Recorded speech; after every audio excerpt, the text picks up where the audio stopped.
అసత్యం ఆడితే కూట సాక్ష్యం చెప్తే ఎలాంటి శిక్ష పడుతుంది? సాధారణంగా ఈ రోజుల్లో చిన్న చిన్న వాటికి అబద్ధాలు ఆడేస్తూ ఉంటారు. అబద్ధపు సాక్ష్యాలు చెప్తూ ఉంటారు. కొంతమంది ఎదుటి వాళ్ళకి భయపడి, కొంతమంది ఎదుటి వాళ్ళు ఇచ్చేటువంటి లాభానికి తల ఒగ్గి, అనేక కారణాల వలన కూట సాక్ష్యాలు న్యాయస్థానంలో కూడా చెప్తూ ఉంటారు. కూట సాక్ష్యం అంటే అబద్ధపు సాక్ష్యం చెప్పడం. న్యాయస్థానానికి కావాల్సింది ఏమిటి?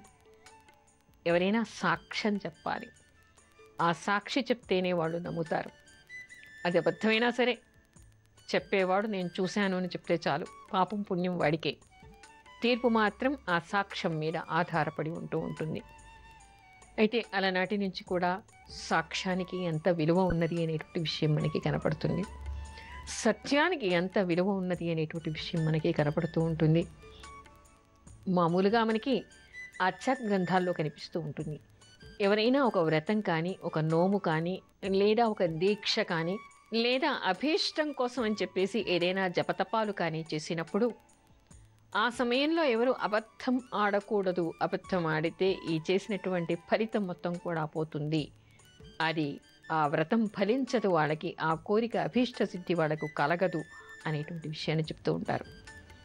కానీ ఈ రోజుల్లో మనకి కనిపించేది పెద్ద పెద్ద కారణాలు అక్కర్లేకుండానే అవకాశాన్ని బట్టి చిటికి మాటికి అబద్ధాలు చెప్పేస్తూ ఉంటారు, అసత్యాలు ఆడుతూ ఉంటారు. అయితే అసత్యం ఆడటం వలన ఇంకొకసారి కొన్ని సందర్భాల్లో దేవుడి మీద ప్రమాణాలు చేసి కూడా అబద్ధాలు ఆడుతూ